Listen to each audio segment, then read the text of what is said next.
Hi everyone, this is Samantha from the Dancing Soap Dish. I hope you're doing well.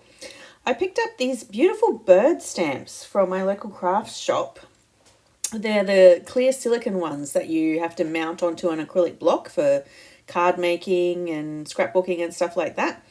And I thought they're so beautiful. I'd really love to see if I could use something like this in my soap making.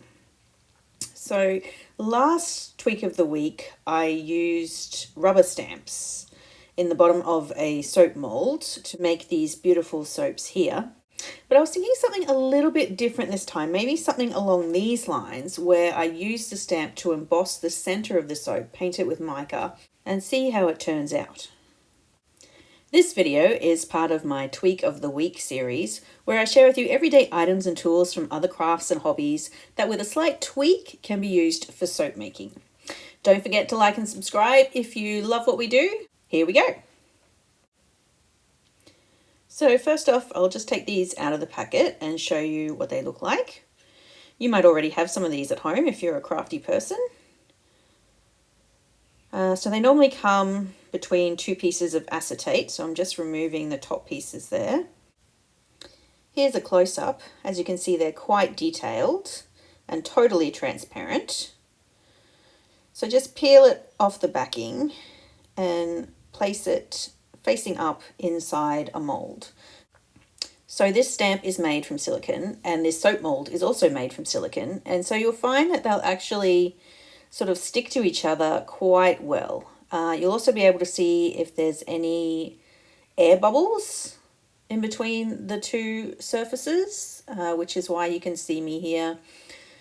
Oh, the hardest part is getting it in the center. Here we go. That one's a little bit tricky, that one. You can see me pushing down and also pushing out some of the bubbles that I can see in between the two surfaces. There we go. So they're just sitting there inside the soap mold. If you press down on them pretty firmly, they're not going to budge, which is great. And you just want to make sure that there's no gaps or bubbles between the two surfaces that soap can seep into. Now I'm going to weigh out some soap. I'm just going to do one bar at a time because I'm feeling a bit lazy today. It's just easier to weigh out smaller bits than weigh out a large lot and have to put the mold on a set of scales and a tray and all that stuff. So I've done 35 grams of ultra clear melt and pour soap base. I've melted it very gently, trying to avoid any bubbles or any overheating, and it's looking very clear there, as you can see. And I'm just going to pour it directly on top of the stamp very carefully. I don't want any bubbles sort of getting trapped on the surface of the stamp because that could ruin the design. So I'm pouring my soap very carefully, and of course once I've done that I will also give it a spray with isopropyl alcohol to remove any surface bubbles. So that was pretty straightforward. Very easy there. I'll now do the second soap. Again, another 35 grams. I'm going to make 70 gram bars, so half of them will be clear and half of them will be a darker colour. And there we go. Again, melted that one as carefully as I could in the microwave. And I'm going to pour this one on top of the owl. There we go. It shouldn't take too long for this soap to set. I'll probably just leave it for a good hour while I go and do something else, and then I'll come back and we'll take a look. So here we are. The soap is now fully set. You can barely even see the stamps in there. You can just sort of see a slight outline of where they are because the soap is so clear and the stamps are so clear. They're almost invisible. So I'm just going to demold these pieces of soap discs, I suppose you could call them. Wow, I just can't get over how clear it is. It's you can sort of see a slight shadow of the stamp in the soap, but other than that, it's really transparent, which is great. let's take a look at them. I can't see any bubbles, which is really good because I don't want any bubbles stuck to the surface of the stamp. It's time to separate the stamp from the soap now. I'm using a toothpick, and I'm not actually using the toothpick to sort of jimmy or wedge in between the gap between the soap and the stamp, because that could ruin the design. So I'm actually going around the edge of the stamp, or close to the edge of the stamp, and poking it and trying to break the seal of the soap from around the stamp.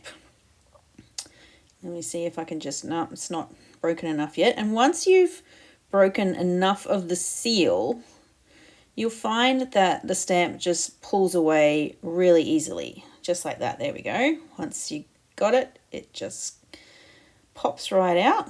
There's a little bit of soap that managed to seep underneath this stamp. It's stuck to the stamp here, I'll show you. So just tiny, tiny slivers of soap, but that's okay. They were removed when I removed the stamp, and that's not a problem. There we go. So yeah, that came out cleanly and beautifully. There's no frayed edges or anything. It's looking really good. Okay, now for the owl.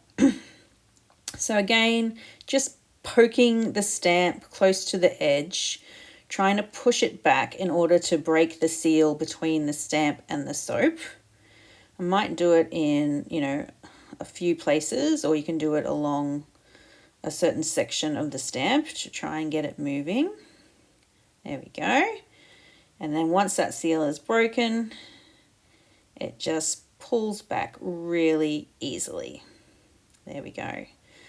There was no soap that seeped underneath that one, so that's really good. So there we go. Take a look at that. It's a beautiful, clear, and quite a sharp image. This side is going to be the front of my soap. So we're going to look down onto this from above. And this will be the underside that I'm going to paint with mica. So the next thing you need to do is you need to put these soap discs back into the mold. It's very important that you do this before you paint them with mica. It's tempting to paint them with mica as they are, but as you can see, I need to push down with my fingers. And if I do that with mica on them, I'm going to smudge the mica. So it needs to go back in the mold first. And I've put them in the opposite way to which I took them out. So now the design, the embossed soap layer is facing up, whereas before it was on the bottom. So I'm really sorry, guys. I thought I was recording while I was painting this blue bird, but I wasn't. But thankfully I realized I can just show you exactly what I did with when I do the owl. But yeah, I've already done most of this one. I'm just finishing it off now. But basically I've selected some micas. I've selected a key main color, and then some sort of lighter and darker shades of that color. Here we go, we'll go around and do the owl. I've got some paint brushes, varying thicknesses here that I'm also going to use. I'll start with this one. So this is a very fine paintbrush, and I'm going to use one of my darker micas to paint the details of the stamp. So I'm just dry brushing mica into all the crevices of the stamp, making sure that I bring out all those details. There we go. Speed this up a bit. I'm not doing the whole section of the stamp, just sort of like the stamp lines. I want the rest of the stamp to be a sort of a different color. And the reason I do this is, I mean, you can do the entire surface one color, but I find you don't get the definition that you get if you use sort of multiple colors of mica, or, you know, sort of little accents and highlights and stuff like that. So I am just going to do all the key outlines of this owl with this fine paintbrush in this darker mica. There we go, it's looking pretty good. And then when I finish that, let's have a look. Yep. When I finish that, the next step will be to do around the edges. So I'm also going to do around the edge of the circle with some darker mica colors. And then I'm going to fill in the center with some lighter mica colors. And I just find that this contrast just helps the design of the stamp to stand out. You've got sort of all the details done in a dark color and then the background in a lighter color. It just gives the soap sort of like a little bit more dimension and just helps your design stand out. I've tried them where I've just, you know, used one mica and painted the whole design, and they still look good, but they're just not as defined as they are if you go to the little bit of extra trouble of just using a couple of different colors. So now I'm using my lighter mica to fill in the center. Here we go, it's a different sort of purple here. Just going liberally over it. It's quite easy now. I don't have to worry about being too careful or sticking in the lines. I just need to make sure that I've covered the surface completely, which is what I'm doing. Yeah, so when this is finished, it probably won't look like I've used 4 different micas on it. It'll probably just look like I've used one, but there'll be some key definition in it that will really make parts of it stand out more than others. So that's what I recommend you do too, if you can. You probably just need, you know, at bare minimum, if you've only got 2, like a light color and a dark color, that would be fine. I happen to have more colors. Hey, if you haven't checked out my mica mixing video, I'll put a link in the description. You definitely got to check that out, and then you'll be able to make your own colors if you need some extras. Okay, I'm done with the mica now. I'm just going to pop it away. I'm going to keep this paper towel here because what I'm going to do is I'm going to tap any of the excess mica that was sitting on the surface of the soap. I'm going to tap it out onto the paper towel. Okay, it's definitely necessary to get rid of that excess mica because when you add the second layer, it will float to the surface if there's too much loose mica hanging around. So I'm having a look now. I can see there's still a fair bit of mica in the creases of the embossed stamp. So I'll just grab one of my brushes, just brush over it just to loosen up any of the loose mica that's still hanging around. Because I really don't want it on the surface of my soap. I need to tap it out onto the paper towel. Just use a different brush here so I don't mix up my colours. Don't want to ruin it in the last 5 minutes. There we go. Okay. So make sure that the surface of that painted mica soap is definitely free of any excess mica. There we go. Okay. Now I've made a little bit of a mess of my mold, which is another reason why it's tempting to sort of paint the mica while it's not in the mold. But like I mentioned before, you then get fingerprints all over it. So I'm just taking a damp cloth. This is a baby wipe actually. And I'm just going to carefully wipe down the inside of the mold, making sure I don't touch the surface, the mica covered surface of the soap, because I will wipe off the mica. But I'm just going to tidy it up by just cleaning up the side of the mold walls as close to the surface of the soap as I dare go. There you go. It just looks a lot neater now because that mica that was stuck to the wall of the silicone mold will end up stuck to the edges of your soap, and it can look a bit messy. So I've just neatened that up a bit there. Okay, now it's time for the final layer. I'm going to do it very dark. So I've got a very dark blue, and I've got a very dark purple, and I've also got some black. These are liquid soap colorings, specifically for Melt and Pour soaps. The second layer, or the background color, needs to be darker. You can use white, but then you can sort of see the areas of the mica where it's gone on a little too thinly and it doesn't look great.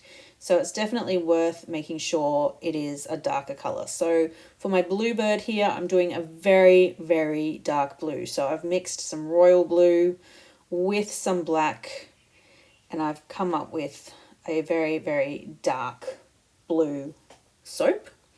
I'm adding some fragrance oil to give it a beautiful scent. I didn't add fragrance oil to the clear section of the soap just because I didn't want it to cloud. Sometimes when you add essential oils or fragrance oils to clear soap, it can go a little bit cloudy, and I'm counting on this being super clear. So I'm just going to scent the second half of my soap, and I find that's adequate. You still can get plenty of scent there, and as the soap sort of washes away evenly when you use it in the bath and the shower, there's still plenty of scent to go around. So I'm pouring this layer on top of a spoon and directing it down the side of the mold, because I don't want the heat from the soap or the pressure of the soap hitting, poured soap hitting the surface of the mica to smudge the mica or form a hole, which can happen if your soap is too hot, or if you pour, onto the same spot. You'll take your soap out and you'll demold it, and you'll find it's got this big black hole in it where the mica was removed. So very carefully pour into a spoon and down the side of the mold edge, and this will prevent that from happening. Okay, I've melted some more for the purple. It's got a blue tinge because I just used the same measuring cup, but that's okay because blue's part of purple anyway, so it's not going to make a difference. So this one I've tinted to a very dark purple. I mean, it looks black. For all intents and purposes, it may as well be black. But you will be able to see, in the light or in the shower, or when the soap bar sort of thins out after a fair bit of use, it'll actually be purple, which I think is quite nice. There we go. Give that a good stir. I've scented it as well. And again, I'm going to get my spoon. I'm giving it a spray with alcohol. Can you see there's just like a little sort of blob of bubbles on the surface of the soap there? That was just sort of some overheated soap, and I'm making sure that I get rid of that before I pour the soap, or else it will end up just floating on the surface, which I don't want. So there we go. Pouring onto my spoon, directing it down the side of the soap mold, moving it around so I don't pour too much in the one spot. Give it a spray to remove any surface bubbles with the isopropyl alcohol, and I will let that set up and we'll see what we get. Okay, it's a couple of hours later. These bars are now fully set, and it's time for the reveal. Here is our blue bird. That is spectacular. You can really see there, it looks like a trick of the light, but you can see how the center of the soap is a little bit lighter because I used the lighter mica, and it definitely helps that bird pop. And here is the purple owl. That is amazing. I think that turned out pretty well. I think we can say that using a clear stamp in soap is a success. It has sort of got this little meniscus around the edges where the sides are turned up where they were touching the mold. If you want to remove those, it's very easy. Just grab a dry cloth or a paper towel and just sort of grind down the edges, I guess, for lack of a better word. Just sort of smooth them out around the edges there. There we go. It's not hard to do. I'm just checking every now and then to make sure I'm doing it evenly. And that'll just round the edges off nicely so they won't be, sometimes they can be a little bit sharp even. Well, not sharp, but just sort of a harsh edge. So there we go, do the back now. So as you can see, as I'm wiping it off onto the paper towel, there is, the soap is coloured. So there's a bit of a layer of blue soap coming off there. It's a very dark navy blue. I'm going to do the same for the purple, just cleaning up these beautiful edges, softening them a bit and evening them out. It'll just make the surface of your soap really a little bit more well presented. There we go. And the last step, because I've got fingerprints all over it now, is to just give it another spray with the isopropyl alcohol. I'll let that air dry and it'll be back to nice and shiny again. So here they are. I am just loving these. What a beautiful effect. So we've got this beautiful detailed stamp that has been able to come out in the soap. We've got sort of the lighter mica in the center while the details are painted with a darker mica, and it's just a beautiful look. I really hope you enjoyed our tweak of the week this week. If you've got any of these beautiful stamps lying around, you can try it for yourself or have a look next time you're in the craft store and pick some up for yourself as well. Please like and subscribe if you love what we do. Thanks guys, enjoy.